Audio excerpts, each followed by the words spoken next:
I'd like to call the meeting to order at 6:37. Welcome, everyone. And we'll run through the roll call real quick. Vice Chair Victoria. Joanne. Here. Jinwei. Here. I'm here. Ara. Here. And okay, Royer is absent tonight. Jinwei, can you hear us? I wonder. Yes, I can hear you fine. Can you hear me? Yes, very well. Okay. Great. So we'll start with, we don't have the minutes yet, so we can't approve that. We'll go to the treasurer's report, Ronnie. Yes, so we're still working on the budget, finalizing some details, but where we stand at now is $2,300, pending a few items for the this past festival, so. Okay. Yeah. You got everything you need for that? Yeah. Okay. All right, thank you. Presentation from Supervisor Joe's office. Yeah. So normally I have to stand, but this thing is pointing right in my face, so I think. Oh, no, you're there. Okay. So, jumping to our noise ordinance issues, we're having a task force meeting tomorrow evening at 6:30 p.m. Residents that have signed up to take part should have received an update from county planning. And those that want to attend in person or virtually can reach out to me directly, and I can send you the link if you aren't able to attend the meeting in Martinez. But at 6:30 tomorrow evening. Okay, Ronnie, are we recording? We are, yes. Okay, thank you. Yeah. Yes, we are. And we had our most recent collaborative dumpster day out in the Hasford Heights area on August 31st. And so this was in collaboration with the city of Richmond, Hasford/East Richmond Heights, and a variety of different neighborhood councils within the greater Richmond area. And for more information on how to sign up to volunteer for future community cleanup dates, you can reach out to me directly. And finally, committees and commissions. Contra Costa County is seeking residents for county advisory boards and local commissions. Public advisory boards, commissions, and councils serve as an excellent way for empowering resident involvement, training grounds for ascending leaders, and great opportunities for people wanting to serve their community. And additionally, Supervisor Joya has appointed Pam DeWitt, if I'm pronouncing that correctly, to fill the seat for the former member Stephanie Dyer's vacancy. And so for more information regarding vacancies within District 1, you can also reach out to me directly. So he's already decided that? Yes, as of today, Okay. yeah. Okay. Members, any questions or comments for my report? Happy to hear about that. I guess the only question I have is that since we're Hasford Heights and East Richmond Heights, is there a possibility of having another seat on the committee, on this board? To my knowledge, no. The seats, I believe there are 9 total. No, I don't think. Seven, Seven. yeah. And so 5 with the 2 alternates. And so since they're all filled, I don't think we're gonna be expanding. I did try to look that up and Yeah. I saw some have 5, Mhm. some have 7, but I think it's based on the population. Yeah. You know, the number of residents or something. Yeah, so that would ultimately go to Supervisor Joya, but to my knowledge, I don't think there's any plans to expand that. How does the appointment process work? Because I didn't know there was a vacancy, but I was interested in possibly applying, but. Yeah, we sent out 2 emails, to specifically East Richmond Heights and, Elsa Bronte. And then Supervisor Joy sent out a larger email, that just has a list of all the vacancies within District 1. And so you can pick whichever one you'd like to apply for, and then, there'll be an application process online, and then, interview with Supervisor Joya himself. Right, I don't think I got that. Okay, I can check to see if you're on our list, but we sent out about 3 emails. Yeah. Okay. Can I get the name of the new member of the MAC? Yes. Can I do it? Yeah. Okay, any other questions? Okay, we'll go to presentations. It looks to me like we have 2 from the county fire. Who's behind the mystery curtain? Do we have Michelle? Hello, Chair Sargent. I am here with Inspector Baruman, who will happily make his presentation in a moment. Let me know when you're ready. Okay, very good. Welcome. Please go ahead. So good evening, Chair Sargent and Board. It's a pleasure to be with you virtually this evening. First, an update on the County Coordinator Grant extension. I'm happy to report that the position has been extended through December 31st of this year, so you're stuck with me for now. On to the next update. It is Contra Costa Wildfire Mitigation Program update. Previously reported projects were 88 open and 103 completed. Between July 31st and September 1st, we've received 18 new applications and completed an additional 13 projects.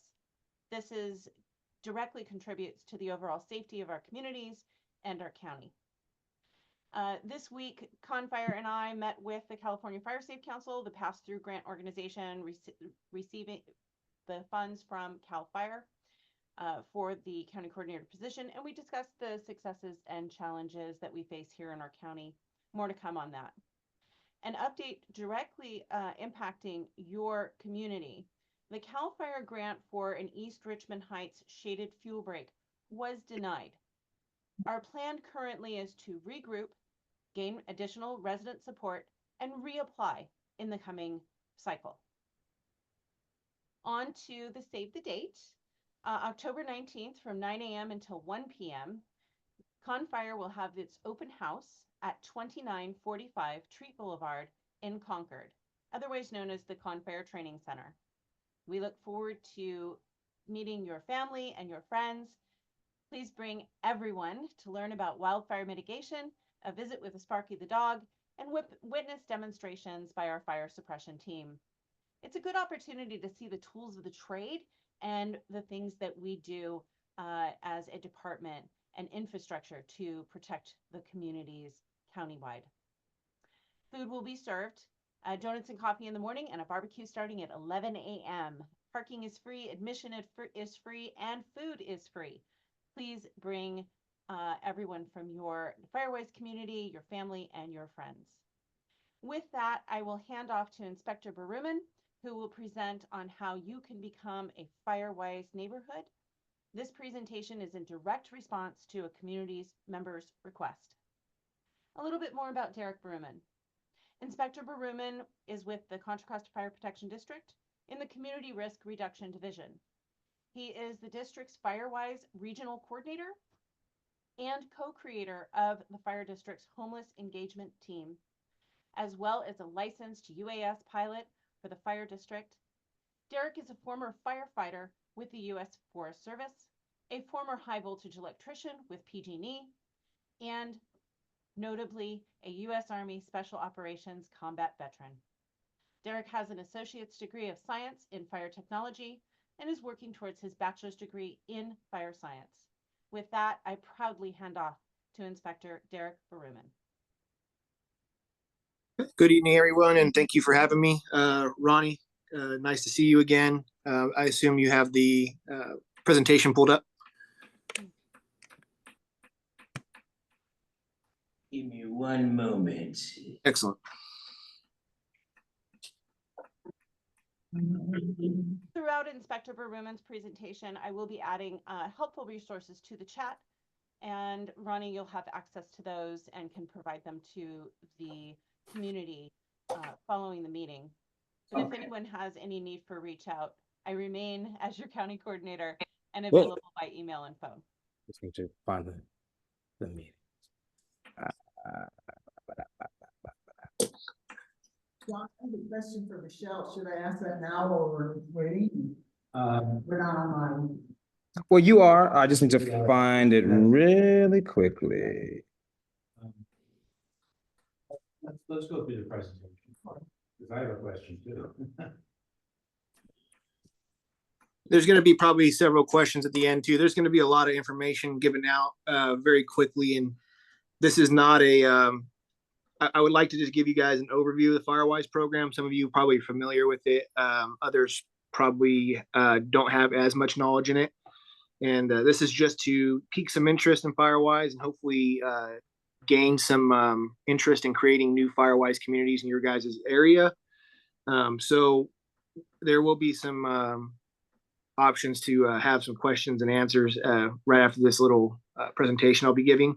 But I can start to say that so 6 years ago, when the Firewise program was started, there was only one inactive community in Contra Costa County's Fire Protection District's jurisdiction. Today, our last numbers that we saw, we had currently 91 active Firewise communities, but that is now jumped to 105 active Firewise communities. One good thing that I'd like to talk about and let people know about the Firewise program is that it's a little to no cost commitment that utilizes your own sweat equity to make your communities more fire resistant in a wildfire event. Research around home destruction versus home survival in wildfires points to embers and small flames as the main way that majority of homes ignite in wildfires.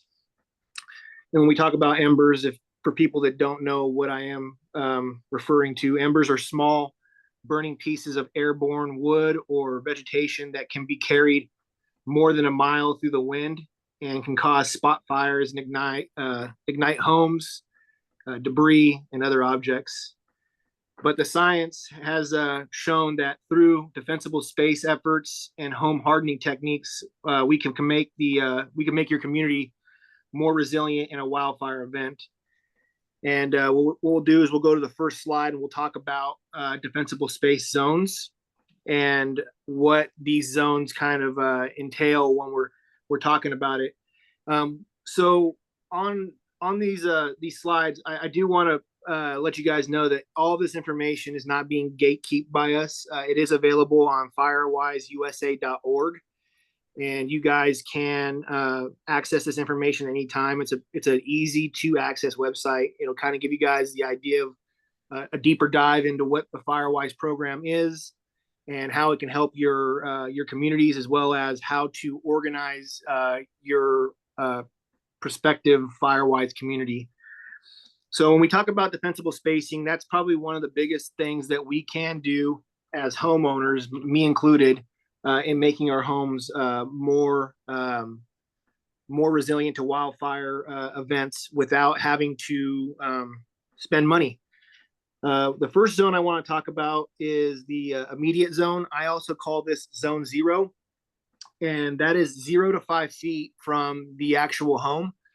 And so it's also for anything that's attached to the home. So if we're talking, we have pergolas or wood fences or decks that extend off of the home, the 5 foot zone would start from any of those structures that are attached to the home. So you're going to have 5 feet ultimately from any kind of combustible structure that is attached to your home.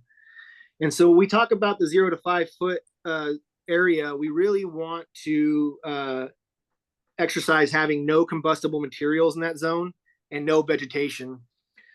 And a lot of people often ask, well, what can I plant in that zone? And again, I would usually tell them, we don't recommend anything being planted in that zone.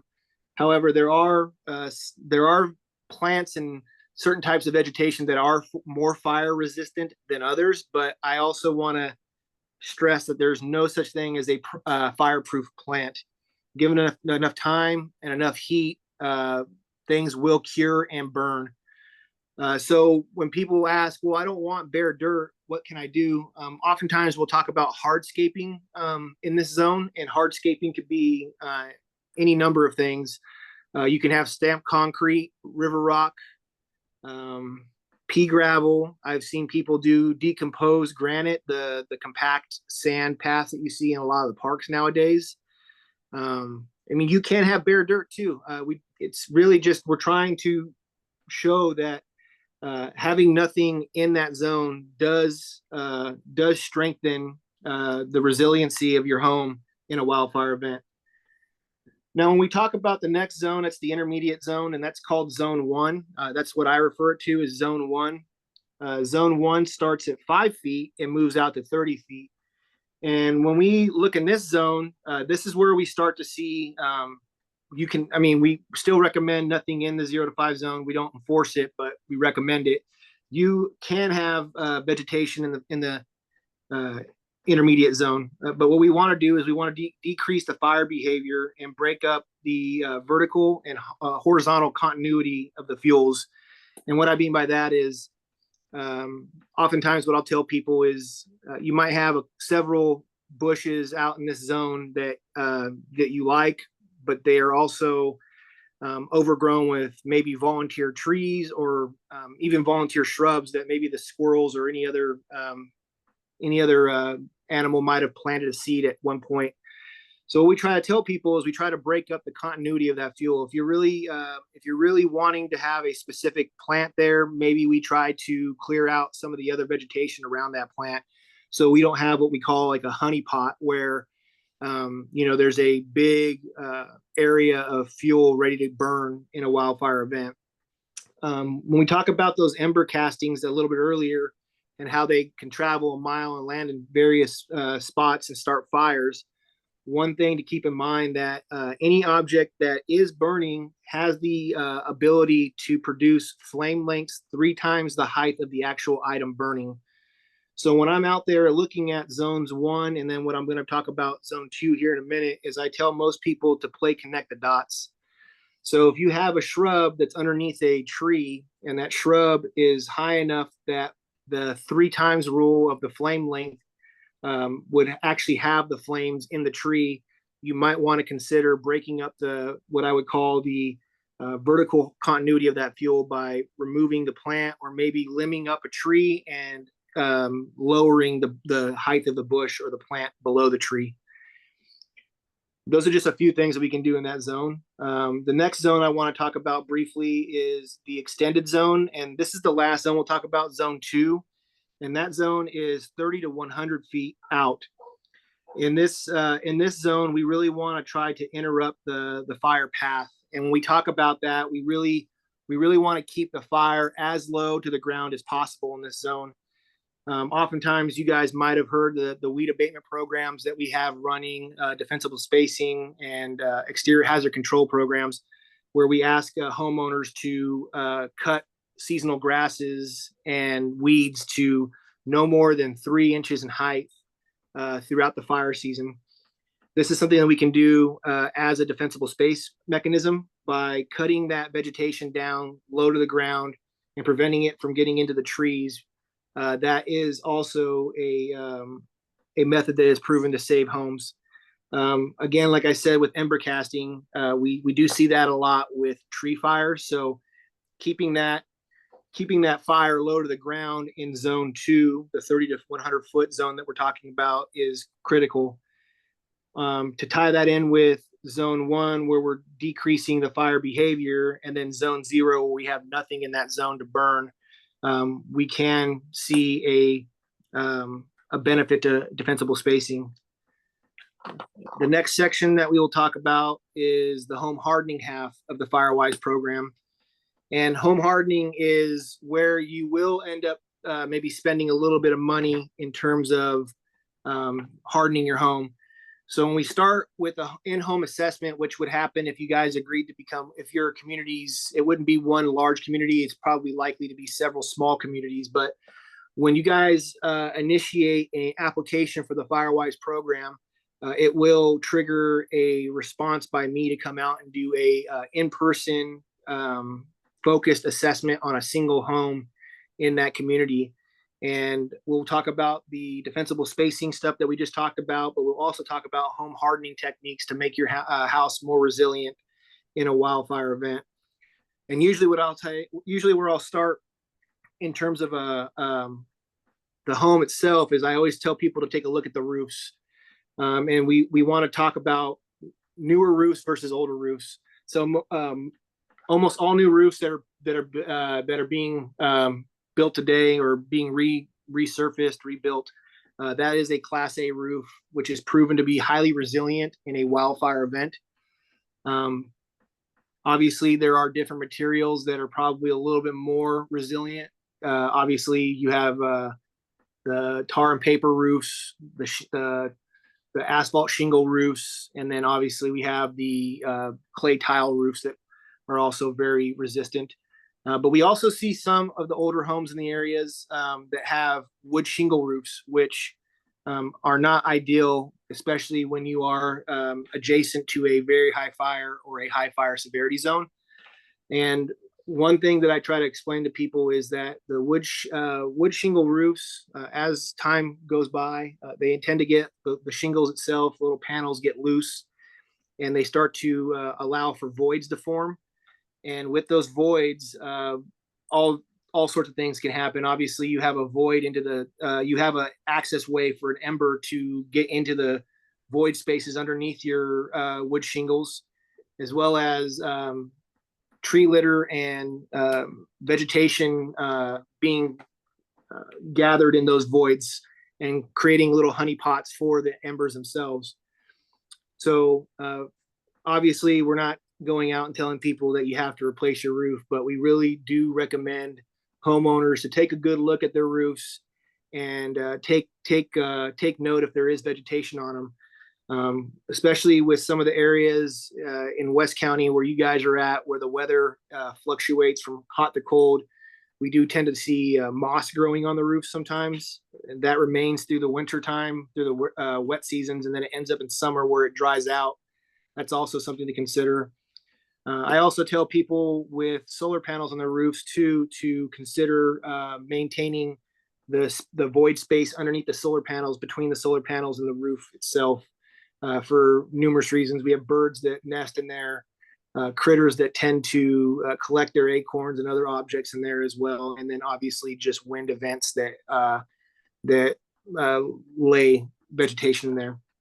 But what we can do as well with that situation is there is materials called it's like vent micro meshing that is ember resistant micro meshing that can be placed in these voids that I've been talking about on the roof assemblies, but they can also be placed in the vents around your home, as well as the voids that I just talked about with your solar panels, the spaces in between the panels and the roof.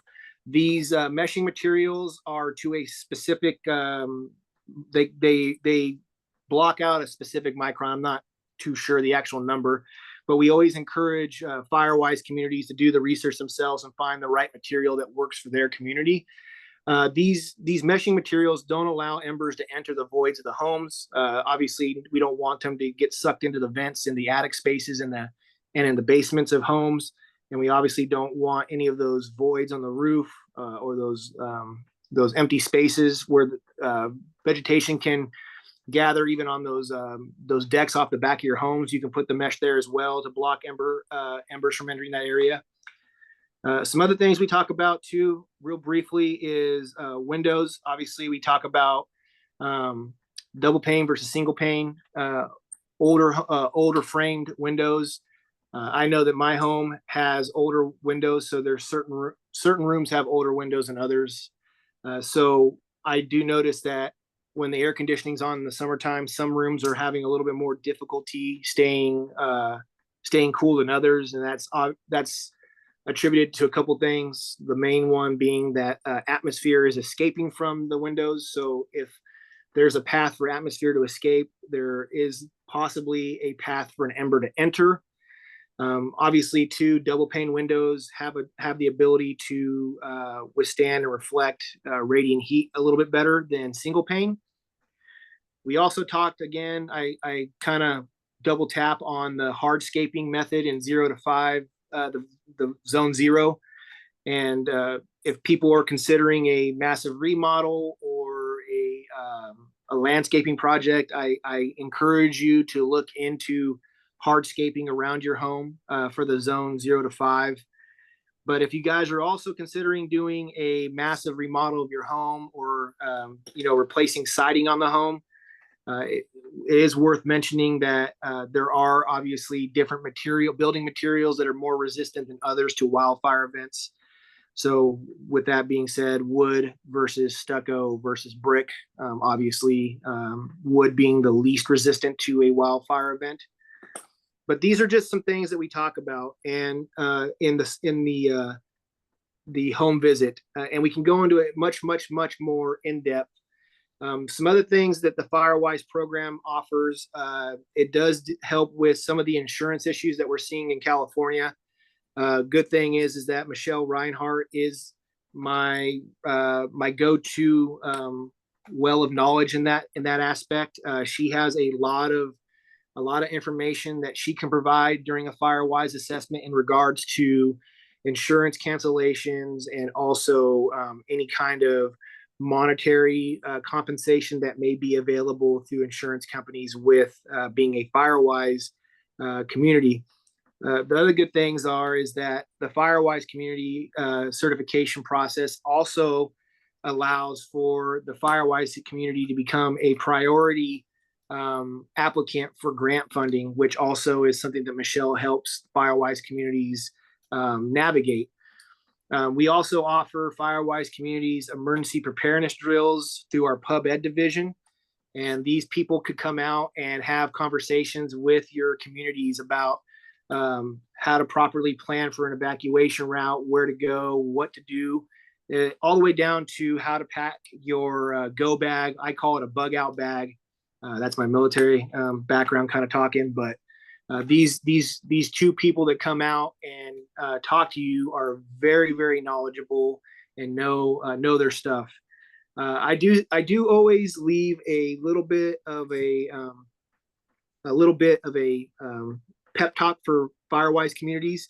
By becoming a FireWise community, you essentially become an ambassador for the FireWise program. And really what we want to do is we want to get people to really hit the streets and talk to the other neighborhoods that may not be FireWise, or you may not get 100% buy-in from all your neighbors right off the get-go, and they may not even know what FireWise is. But by becoming a FireWise community and assigning a FireWise board in your community and a captain who would be the main point of contact for myself, you guys would be able to go out and talk to your neighbors and explain to them the benefits of being a FireWise community, what it offers, what it can do for you guys in a wildfire event.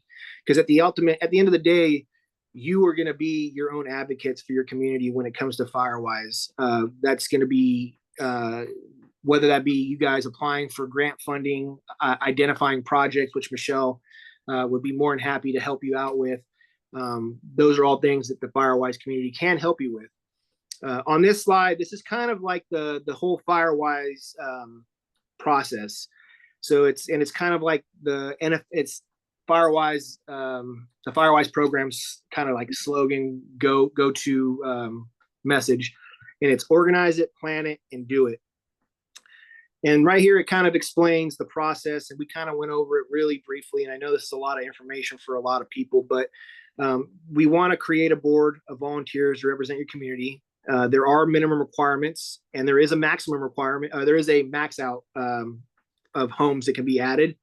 So for each household, I believe that the cost for the FireWise program is each household has a monetary amount.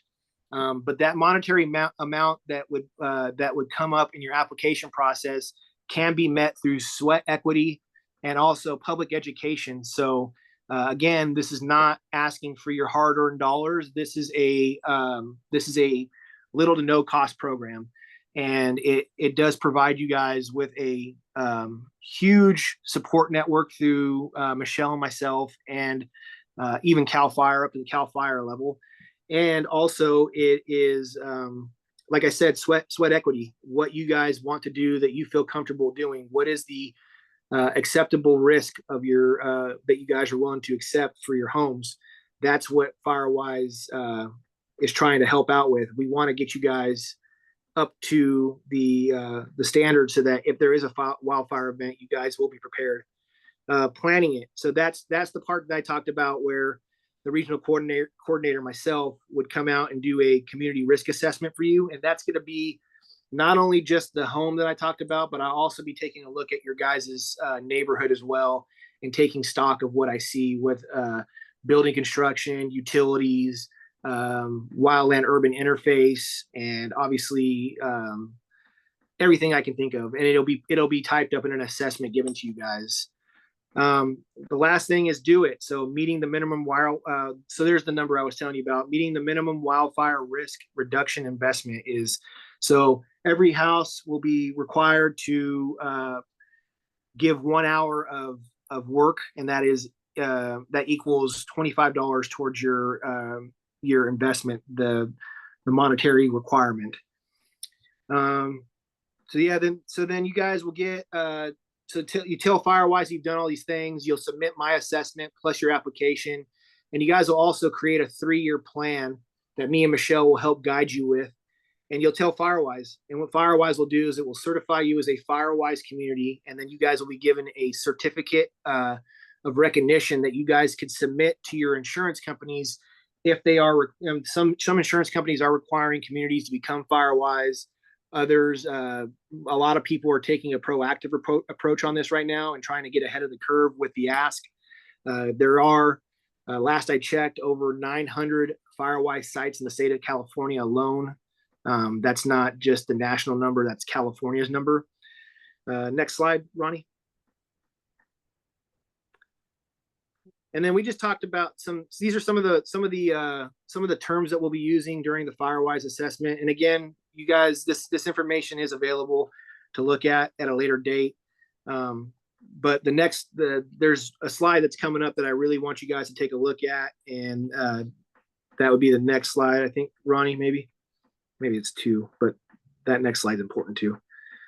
So yeah, we do talk about this too. So the most important person protecting a house from a wildfire is not the firefighter, but it's the property owner.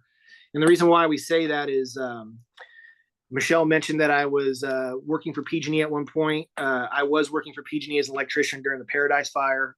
I was sent up to Paradise when it happened, and I saw what a wildfire can do to a community. So long story short, I now work for the fire district, and I really do believe in the message that I send out to not only your MAC meeting, but all the communities that I talk to. Without your guys' help with your homes, it makes it that much more difficult for our firefighters to do their job. Lastly, there's a QR code card that we want to let you guys take a look at, and these are great resources to get ahead of the curve on. These are not required to enroll in, but the first one is Genesis. It is a predetermined zone for your address, and what that'll do is it'll send push notifications to your phone, Android or iPhone, and basically let you know if there's a warning in place, a volunteer evacuation or a mandatory evacuation. I highly recommend everybody gets on it. It's no cost to you. It's just it's a background thing. The next program that we highly recommend is the community warning system, which is a text-based warning system similar to what I just talked about with Genesis. This one is run by the sheriff's office. So definitely get on that, because I consider it almost like a redundancy to Zone Haven. If the app doesn't work, at least you'd have the text-based warning system. And then the last QR code is just more information on your defensible space stuff. So with that, I want to pass it right back over to Michelle, because she wants to add a bit of information before we open it up to questions. Thank you. Dr. Berman, I wanted to point out to the community that the exterior hazards program is separate from the wildfire mitigation program. To file a Confire exterior hazards complaint, I will provide the link in the chat. Again, I am more than willing to support you in identifying your project and developing that project. But when you are concerned about a neighbor's property and need some action taken at the fire department level, it would be an exterior hazards complaint form, not a project within the wildfire mitigation program. And again, I'll put that link into the chat. And with that, we'll take questions. Council members, any questions or comments from you? Okay, neighbors, any of you have anything you'd like to ask? I have a question. Okay, we got 2. Joanna. Yeah, Michelle, I went to the Public Affairs Department of Confire to ask for some addresses we could use as examples of places where you had given grants in East Richmond Heights or Hasford Heights, and so that we could use that as examples when we're talking about these services. But, it appears that none of the spots I was given were in East Richmond Heights or Hesper type. They were all rolling hills and other places, so either, can you investigate that for us? Are there actually any of those projects that have been done in our area? Or is it just that, your department isn't familiar with what the boundaries are of our area? I'd be happy if Ronnie would like to give me share access. I'm sorry? Ronnie, can you, I'm just gonna share a screen with you all really quickly.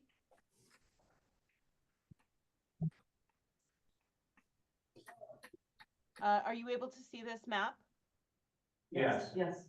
Okay, Yeah. so when I spoke of the number of projects within the wildfire mitigation program, you can see that a majority of our projects here in West County overlay similar to the high fire and very high fire severity zones.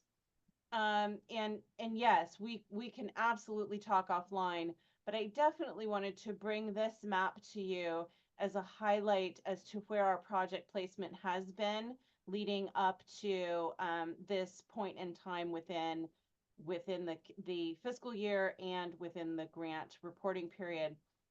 You'll see here that Richmond has had a significant number of projects identified and developed by city.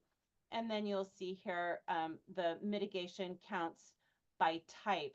So identified and completed projects, so applied for and completed projects, you're about the middle of the road. And I always encourage residents to engage with our program. Again, the link is in the chat. If there are additional areas that have not been addressed, specifically limited ingress, egress neighborhoods, firewise neighborhoods, and others, where an identified project needs to be developed, please reach out to me as your county coordinator. I want to help facilitate that in every way possible.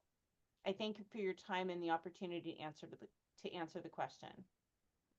Joanna, go ahead. Yeah, Michelle, can you go back to the chart that shows the areas? Because you pointed out Richmond, but only, we're basically the unincorporated part of the neighborhood. So is there a part on the chart that shows unincorporated areas? Because all of those are cities, but Yes, you'll see here the unincorporated is separated out. Yes, very accurate. Thank you for pointing that out. Yeah. Now, would that also include Haskard Heights? If it's unincorporated. Well, I think it includes all the unincorporated. Yes, so it does cover all of the unincorporated because our jurisdiction, Confire's jurisdiction, allows for unincorporated areas to be addressed. Yeah. We are the authority having jurisdiction. Unfortunately, the map you shared was impossible to look at or read or understand, given its size and given the room here. Nobody can really see the map in any useful way.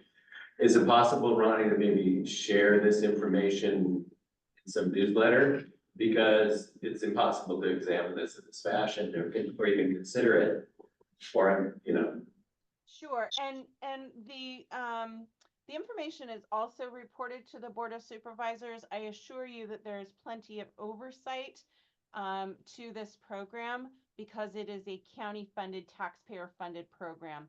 So the locations of each project, again, are based in fire science. I am responsible for the community outreach portion of this, but I am not involved in the approval or denial of each project. But again, supporting a community member who has concerns about their property, or let's say an HOA common space property, I am very much looking forward to developing a project to get some accurate representation if you feel that that hasn't happened thus far. it's impossible for me to know whether I would want to do that without knowing what's happened so far, and I can't tell from that map. So that's why I need to be able to examine it more closely. Can we have these slides sent out, Of course, Michelle? of course. Okay.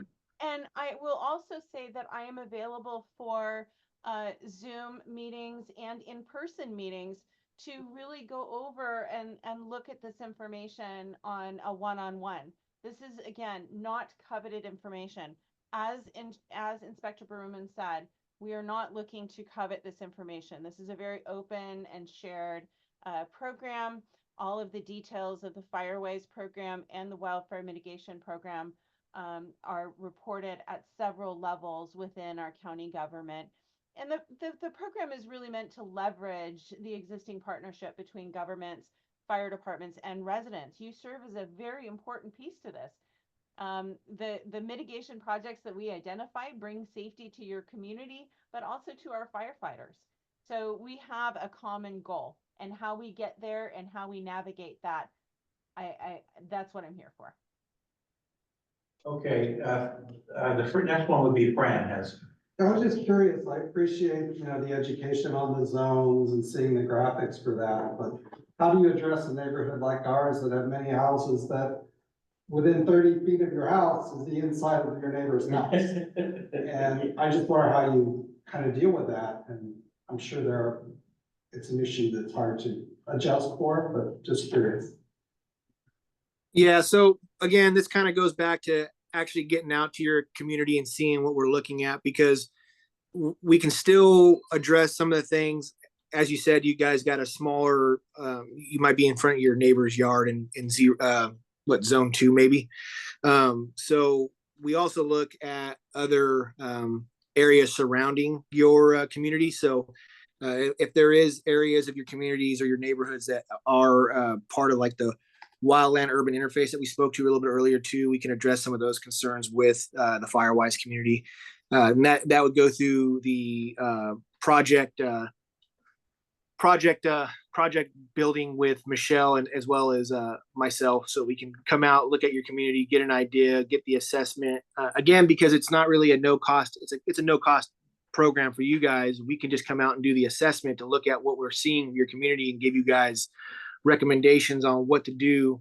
And that may even go beyond, like I said, you don't have so much concern in your neighbor in front yard or across the street, but there might be areas adjacent to your guys' community that we can address.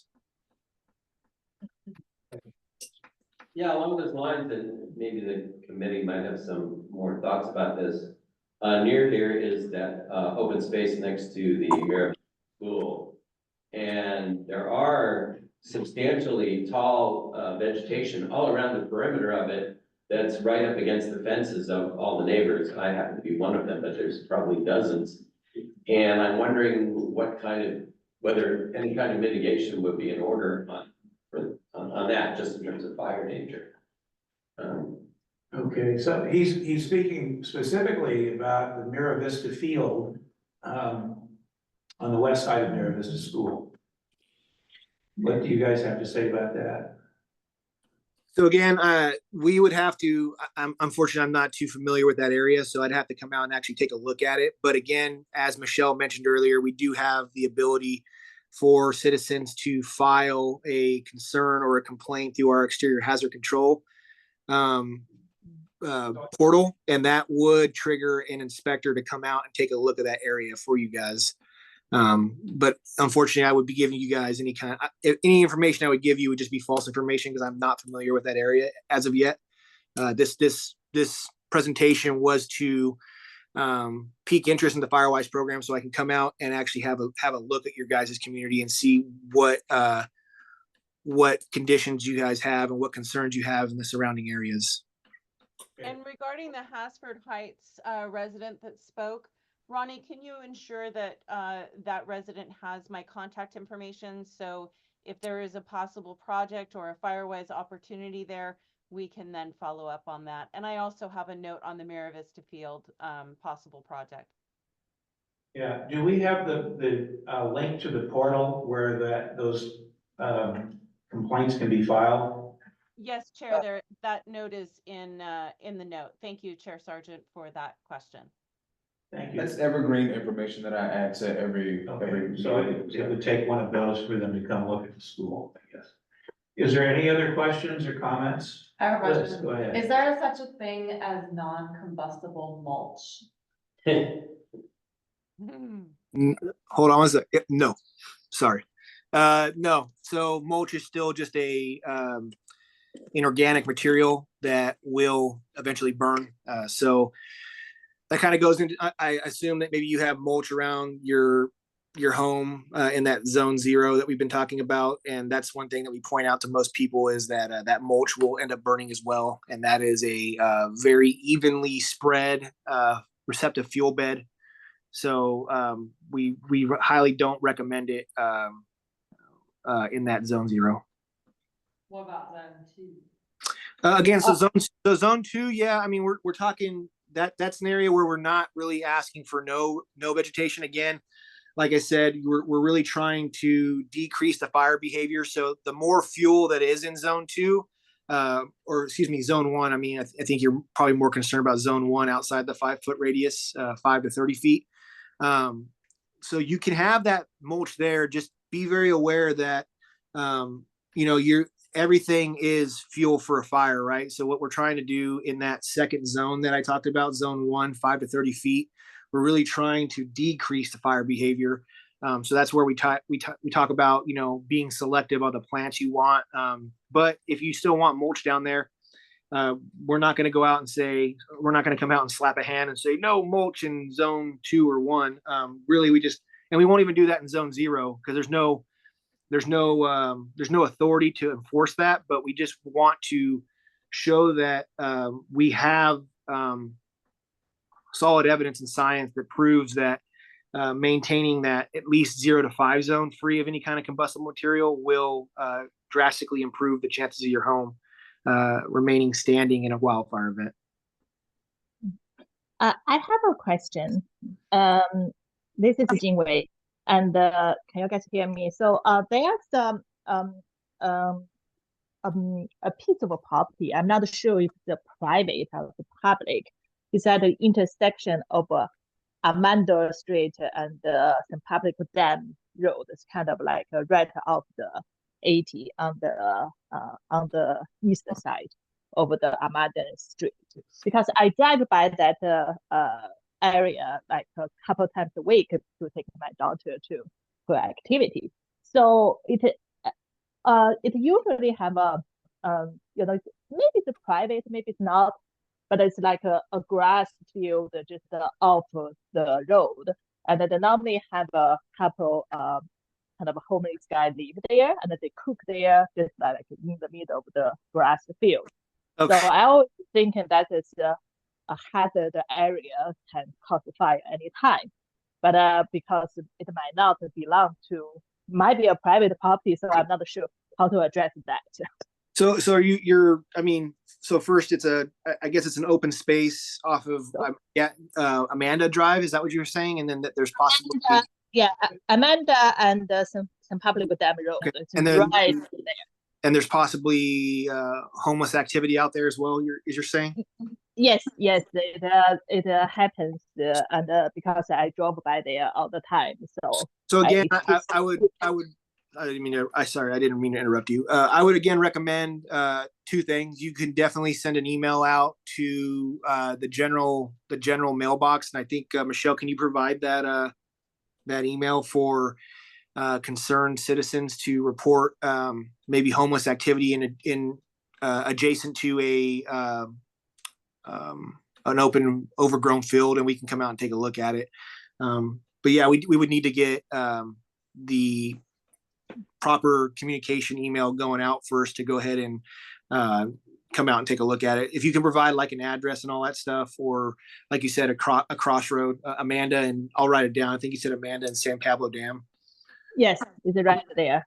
Yeah, well, I'll try to take a look at it as soon as I can. But if you do want to, again, utilize that exterior hazard control portal and report it, we can also have several inspectors come out and take a look at it.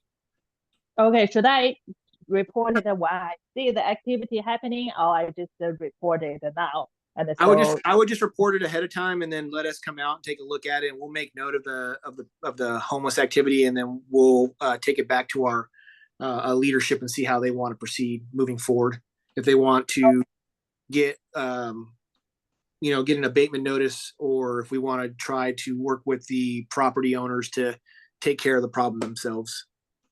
Okay, okay, great. If you can provide that email or photo, and I will be able to do that. Yeah, I'm not too smart with. I'll be quite honest with you. I'm not very Zoom savvy. Michelle, Michelle, can you possibly get that email put in the notes? Yes, it's in the chat. Okay, thank you. Okay. Mhm. The whole area that she's speaking of is Amador, San Pablo Dam Road, adjacent to Interstate 80. And there is the large field, the campers are back up on the hill again. There's also been fires across the street. Is that the self-storage area? That's across the street from what she's talking about, yeah. Okay. That place has been burned, it's been cleared out, and, Yeah. they come right back, but that whole area there probably needs some attention. Yeah, we're aware of that area too. It might just be we need to go back out and take a look at it and see what's going on over there. But we've been out there several times ourselves. Oh, okay. Okay. Yeah. I have, this is John, I have two last questions, really for Michelle. Michelle, when you first began, I just didn't hear this completely. Can you repeat what you said about the fuel break? And are you speaking about the fuel break that we were told was approved that runs along Wildcat Canyon from the golf course all the way down to Alvarado Park? This was the East Richmond Heights shaded fuel break that I provided a map to Supervisor Joy's office. And it was a CAL FIRE grant for a shaded fuel break along the northern point was McBride. Yeah. And yeah, so that was denied. I thought that was already approved. No, we had applied and we were waiting to hear back, but we were denied funding. So the maps that we've received, which, clearly said fuel break and we were all excited about, is not gonna happen now? Sir, I want to provide really quickly the fuel break map, so we're ensuring that we're talking about the same thing, because there's a lot of projects underway right now. Yeah. I mean, I can hold you up the picture right to the camera if you want. We believed, I think all of us believed that this was already approved and wanted to take place. And if it was denied, why was it denied? Yeah, here's, I'll bring this over. This map right here. Oh, I gotta do it backwards there. Yes, sir. That is the project that was denied by CAL FIRE. Okay. We applied for the project, and we're lacking the community's buy-in. There was a lack of resident support for that project. And so again, we plan to regroup, build resident support, and then reapply in the next grant cycle. We are not giving up on this project. Okay, well, that's encouraging to hear, Michelle, thanks. When is the next grant cycle? I want to put in notes. Well, unfortunately, because of the state's process with funding and the fiscal outlook, we're waiting to hear from CAL FIRE. I don't have that date for you right now, but I do monitor the CAL FIRE grants page every week. And I look for new opportunities outside of CAL FIRE in order to bring this project to reality. Okay, so my next question is even more important then. We used to have regular meetings. It was loosely called the Wildcat Fire Group. And we met with every fire chief that surrounds Wildcat Canyon, including Chief Kiley, but all of the fire chiefs of all the neighboring departments and representatives from the different MACs and neighborhood councils. We haven't had a meeting like that now this is probably the third year. where the neighbors can, speak up and be informed as to what's really going on surrounding Wildcat Canyon. And this map here, Hasford Heights and Wildcat Canyon are terrifically impacted by the fire risk out here. Do you know if there's any of those kind of meetings planned? Or we could ask that we regroup that group. That's what it was called, the Wildcat Canyon. Wildcat Fire Group is what it was called. Okay, I was not aware that those meetings used to take place. Thank you for the information. I will carry that request to leadership and update you as soon as I have an answer. Okay, all right. Well, how was it determined there was a lack of community support? I don't really want an answer here. Speak up, Fran, so. I think some kind of evidence that there was, how you determined lack of community support would be very helpful. Or I don't need to hear an answer here, but it's something to read would be helpful. I think to piggyback on that, you specifically said that you needed to build resident support, so how do you do that? Yeah, but Yeah, it's the same it's the question. positive way of saying. So building resident support is a multi-pronged effort, right? Emails, door-to-door, door hangers, community meetings, engagement with fireways teams, gaining letters of support. We had the support of East Bay Regional Parks District and also the Richmond Fire Department. We were grateful to receive those. And I am willing to put my tennis shoes on and go talk to people. Again, this project is important to me. It's important to the fire department, and I look forward to having a approval, if not through CAL FIRE, through another grant resource. And again, I'm looking for other grant opportunities in my current role, and I will continue to do so as long as I am in this position. Okay. All right, Michelle, thank you. We really appreciate it. I know that we definitely need some more information on this moving forward. Okay, thank you. Let's move on to, is Lieutenant Holland still with us? I don't think. No, he had to leave. He got a call, but he did send me a brief update that I can provide. Okay. So 0 select crimes reported, 9 reports taken by deputies, 64 calls for service that were mostly tows, alarm calls, 911 calls, and parking complaints. Okay. All right, thanks. We don't have the highway patrol here tonight either, but I do know they've been active up in East Richmond Heights. They were up here on Arlington the other day in the afternoon when school was getting out, and they had brought up their radar sign that showed the speed limit's 25, and then the sign was telling the cars how fast you're going.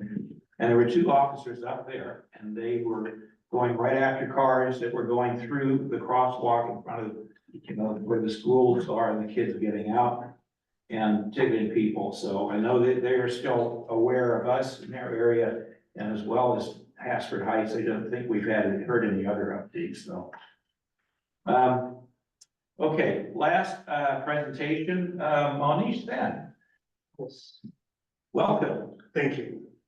Should I just give it here You can, or it may be better to just stand. Stand. Yeah. Okay, so Monish is with our County Public Works. Yeah, thank you, Chair, Sergeant, members of the committee. I'm Monish Sen. This is picking me up. I'm Monish Sen. I'm the Senior Traffic Engineer for the Contra Costa County. And I know of you, Chair Sergeant, and some others in here, I'm sure have been contacted in the past or will be contacted in the future. Ronnie was good enough to invite me to, I was just kind of surprised. I've never been to an East Richmond MAC before, so this is my first time. Welcome. Thank you. We And, usually have a few more people. Nobody's zooming tonight, other than Jun Wei. so specifically what, Ronnie asked me to come talk to you about was, a request from Hasford Heights, I believe, about, whether we could incorporate some more stop signs on various roadways through. And it was stated that they wanted the stop signs for, speed reduction or to reduce speeds. And so, part of what I'm here today is to kind of explain, because I'm sure everyone in this room, not to mention in the entire community, always, actually, I don't think a week goes by where I don't get a request for a stop sign, so throughout the county. So there's a lot of interest in stop signs. However, I have to make this kind of an educational thing that a proliferation of stop signs won't actually increase safety, they'd actually diminish safety. So that's why whenever we get a request for a stop sign, we actually have to go through what is a series of warrants. So several warrants or criteria have to be passed before a stop sign can be put in. And so just off the top of my head, one of the major warrants is certain volumes have to be entering the intersection. Number two is there have to be collisions that have been reported that could be corrected with stop signs. Sight distance has to be looked at in terms of if there's vegetation or other things that are inhibiting those movements. And then there's one or two other criteria. So basically, for the Hasford Heights area, there's Beau Rivage, there was at least 3 or 4 intersections we looked at. We collected data, we went out and looked at them, and none of them passed. Now, that's actually a good thing. That means there hasn't been collisions that have been, basically where people don't know what to do. You do have lower volumes up there, which is nice. It is a smaller community, it's kind of enclosed. You don't have a lot of cut through, though I'm sure you can argue that you do have cut through. But relative to other communities we've seen, you do have less cut through. So, one of the reasons why we don't just put in stop signs at request is if we put in stop signs that aren't warranted, they'll diminish the value of the stop signs that are already out there. And what that means is basically a stop sign is a right-of-way control device. It should not be used for slowing people down. Because what happens is if you approach a stop sign over and over and over and you never see another vehicle coming, you'll naturally start just rolling through. And that's actually a diminishment of safety. So that's why we don't want to see a proliferation of stops. But we are here every once in a while, something does pass. And we do put in stop signs, so. You have the same criteria for the speed bumps? Speed bumps is different, it's a different criteria. Now that is a speed control device. Now that also has, positives and negatives, as you can imagine. So, studies have shown you put in speed bumps. Here's the thing with speed bumps, we're trying to control people's, the psychology of the driver. And usually who is it? The driver is usually about 15% of the population that wants to drive like crazy. Most of us fortunately drive within a reasonable speed limit. So those who want to evade it, what happens is, first of all, they'll either take another path, which might now affect another community if there is other pathways that don't have speed bumps, or studies have shown they do slow down before a speed hump, then they speed up to make up the time. So basically what you're done is you push the issue to your neighbors who are now have really fast speeds coming through. So anyway, for speed, for basically what we call traffic calming, we have something called a neighborhood traffic management program.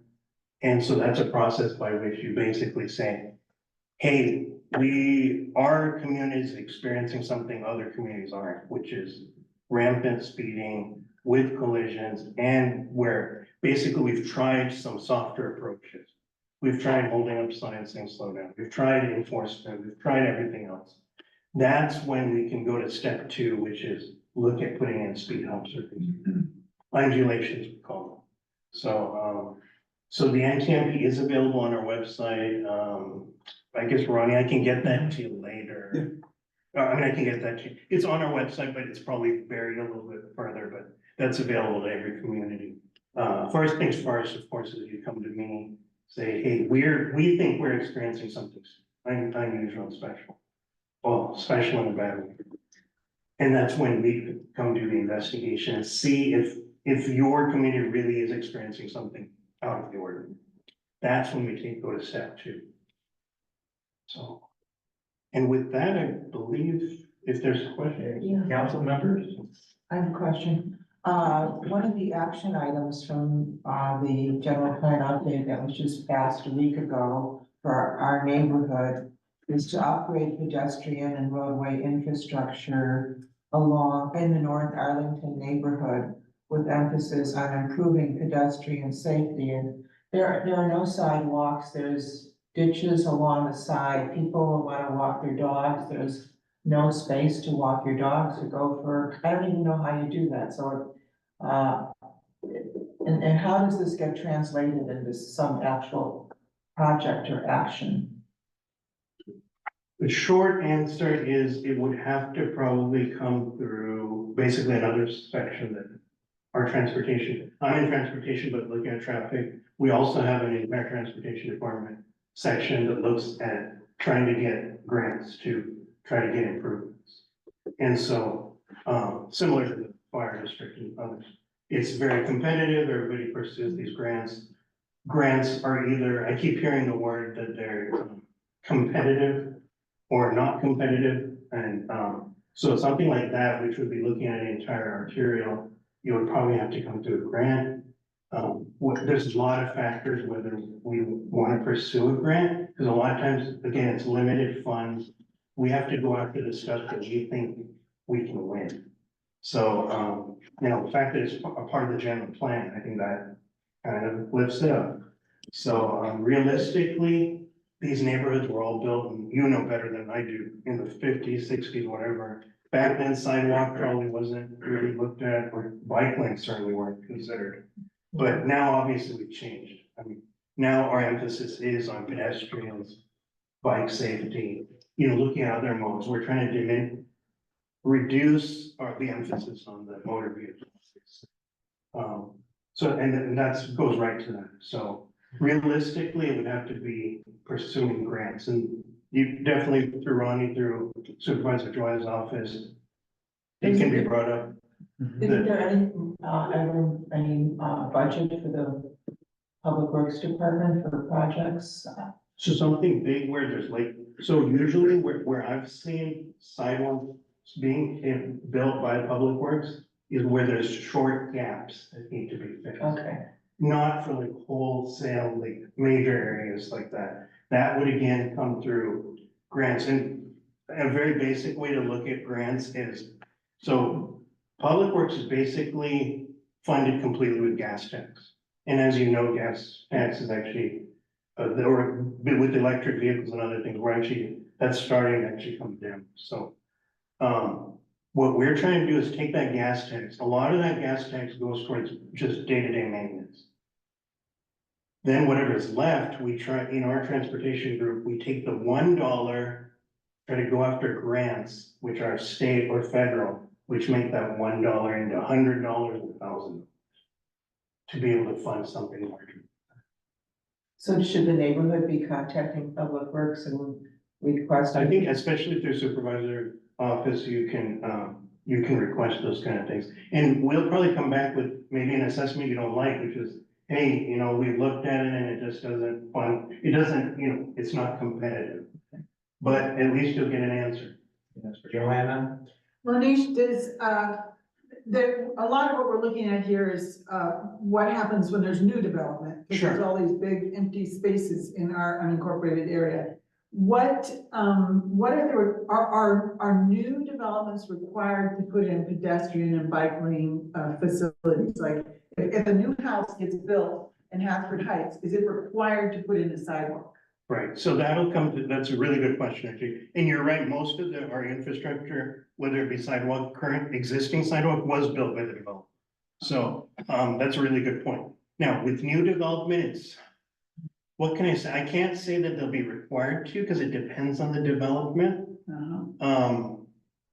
But chances are, yeah, that will be an emphasis, whether it be sidewalk, whether it be bike lanes, whether it be, as a matter of fact, we're shrinking the requirements. If anything, the roadway network within this new development will probably be a lot smaller than what we're used to out here. So that's the new wave, which is put roads on a diet. It's called a road diet. What do you mean by that? The roads are narrow or there's fewer roads? I just don't know what you're talking about. So a road diet is literally narrowing roads, because we always hear about speeding. The best thing for speeding is to narrow a road. It's to reduce the lane width. And then, as a matter of fact, sometimes when you have parking, people complain, there's parking on both sides, I can't get through or whatever. It actually slows people down. Whenever there's an impediment, it actually slows people. So, yeah, so now, again, with this future development, I don't know the specifics, but yeah, typically there will be some requirements for it. Sometimes there's even trail requirements, like if a new development is running near a trail, they'll be required to enhance that trails. Okay, any other questions? Fran? I did find it interesting when this came up a few months ago, and I think East Richmond Heights also has several intersections without any signs. And I think that some of these are like multiple directions, and I usually notice if there's a close call, I think about it more. But from what I gather, then according to rules and regulations, there's no requirement to have signs. Intersections can just be without anything. You just have to use your caution as a driver. Right, so the vehicle code basically says when there is no signage, whether it be yield sign, stop sign, or any other sign, that whoever gets there first, basically, it's yield to the next person. So, yeah, that is the requirement. So we're not required as an agency to put signs everywhere. Question, so given that you visited the locations, that you mentioned, and you deemed it not appropriate to have a stop sign, what do you think those locations should do to solve their problem? So again, it's defining the problem, So speeding, crazy driving. Right, so speeding would be more, we'd be looking at the neighborhood traffic management program. For speeding, we're not gonna look at stop signs at all.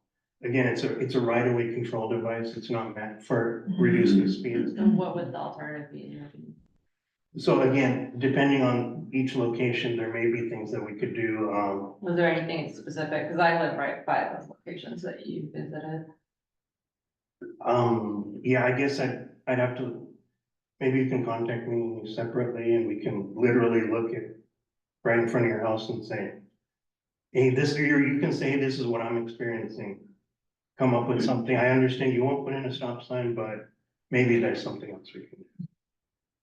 I think that's more of a one-on-one, like, let's look at that specific location. The request that came to me was, and maybe it was from you, but through Ronnie, was to look at these. And actually, one of the intersections wasn't even controlled by us, it was in San Pablo, so we don't have control over it, but there's other locations. Sometimes it might be as simple as clearing some shrubs or something, clear out the sidelines, that might make an improvement in terms of, feeling safer or reducing the amount, those near misses. That's a good question about narrowing the roads. So what would be your limiting factor that a fire truck can get through? Is that like saying they only have parking on one side of the street, Right. the other narrow? But is that the limiting factor, is a fire truck? Let's put it this way, very close to us here in Kensington, you can see roads where literally, I was gonna give that example. there you go, where, You barely drive through it. yeah, and then you approach somebody else sees you, and then, like, that's like an engineering nightmare, right? Like, but we also recognize those were built in the 50s or whatever. Most of the people who live there like it that way. You don't have speeding over there. You might have a lot of other problems, but speeding is usually not a problem. They won't like it during a big fire and the fire trucks can't get to their house. So, right, so that's where, like, again, fire is very much aware. If fire comes to us and says, clear this intersection up, we'll be doing it. So, that's not an issue. So, yeah, if your question is like in future developments, what might be required? Fire district would come into play to make sure that at least they have the, and a lot of times it might be a turnaround, right? Like now, then instead of building through roads because of speeding, what we're doing is putting in cul-de-sacs. Now, how do you get to the end of the cul-de-sac? How do you get back out? So there's other things, like there's things called EVAs with your emergency vehicle, access where there'll be a gate that's only open to emergency vehicles. So there's ways around. Joanna Page said. Oh, that's okay. I'll just talk to Victoria afterwards. Okay. I was wondering, is there any rhyme or reason to the way people park on those streets? Like, can you park on both sides of the narrow street? It's not prohibited. How do you if know that? We put signs or put red curb if it is prohibited. So if there is no curb, you would. put You mean If in there's no Kensington? sign. There's basically no curbs. Well, usually in Kensington, what'll be on one side, it'll be no parked with signs. And then the other side, there'll be parking, but it barely allows one vehicle to go through. Not ideal to me at all, but we recognize that's how it's always been, so. But yeah, we won't allow parking on both sides in a road like that, because you literally, nobody will be able to get through. So typically, if at least one vehicle can get through in these kind of areas, that's. If it's worked in the past and fire doesn't have any concerns with that. Yeah, it's unusual, but yeah, one vehicle can get through. Okay, any other questions or comments? Okay, Monish, thank you very much. Thank you. Thank you. Okay, we don't have discussion items tonight, so we'll move on to subcommittee reports and the land use committee. Again, We didn't have any projects since the last meeting. okay. I don't have any agenda items. We don't have a regional historical presentation yet, but one is coming. And no announcements, so I have an announcement. well, it's not on the agenda though. Oh, So we'll go to public comment. oh, okay. And the floor is open, so who would like to speak? Joanne? Yeah, I wanted to announce that the, general plan update went to the planning commission, like I recommended edits and additions, and then they recommended it to the board of supervisors, and it passed with all of our edits and additions. Okay, very good. All right, thank you. Joanna? I want to announce and invite the community to a free concert here on Sunday, October 13th. A woman named Bridget Boyle is the musician who's going to sing. She's a good friend of mine. What's that? She's a good friend of mine. Oh, okay. Describe her music. So she was in Kitka, which is Balkan women's music for 25 years. And now she does a lot of like singer-songwriter music. Okay. She's wonderful. And this will be the second of our Sunday concerts, and the last one was attended by 25 people, and it is hybrid. You can tune in if you just want to watch it from home. And it starts at 5 o'clock on Sunday the 13th, and there are free refreshments afterwards, and the concert is free. Okay, Joanna. Any other public comment? So I would like to say welcome to Pam DeWitt. She did come in, and we just found out that you have been approved. So you'll be sitting on this side of the table next time. Okay, So, welcome. thank you. Is there anything else for the meeting tonight? I was, Joanna? oh, you know, there've been some emails about projects and interests and specific things people are working at, like fire or other things, and I was, you know, when this first started, we had several different subcommittees. I don't know if you recall, you weren't, oh, you were on here from the beginning, but we had several different subcommittees and, which kind of disbanded or never met or whatever, but I just thought if we prioritized some things that we wanted to work on and created, you know, not overdoing it, but maybe one or two subcommittees, something could be done. Coming from the council, and just working on the general plan with 2 residents, so, you know, you can bring in residents on the committee too, I'm sure, to work on it, and numbers really help getting things done. if there's some sort of Yeah. committee focus. And, I was planning on holding it off until the first of the year, but we are going to have a subcommittee for the next year's festival. That's good. For sure, for sure. So. I would be interested in the subcommittee for, fire hazard, you know, the fire wise sounds interesting to me. So maybe do we wanna put this on the agenda for the next time and then come up with ideas for what are the top two priorities or something, and then, Sure, I don't know. yeah, so. No, yeah, art and music festival and the fire, I think would be. Yeah, and maybe we can get, some thoughts on what was, as I mentioned, the Wildcat Fire Group, Mhm. which was all of us. I mean, those who attended, but every fire chief was a part of that group of the fire department surrounding, and even up into Tilden, but, so I think it's important for us to continue with that. We had East Bay Mud there and PG&E also. Yeah, great. So, Yeah, I don't see how we're gonna get grants if we don't show that we're very invested in that. yeah. Okay, anything else? I have a couple. Okay, well, So, talking about PG&E, I'm curious if we should have them come and talk about the process of putting the lines underground, because I know that they're doing stuff in the Berkeley Hills now. But when are they gonna be in this area necessarily? Do we want to have them come?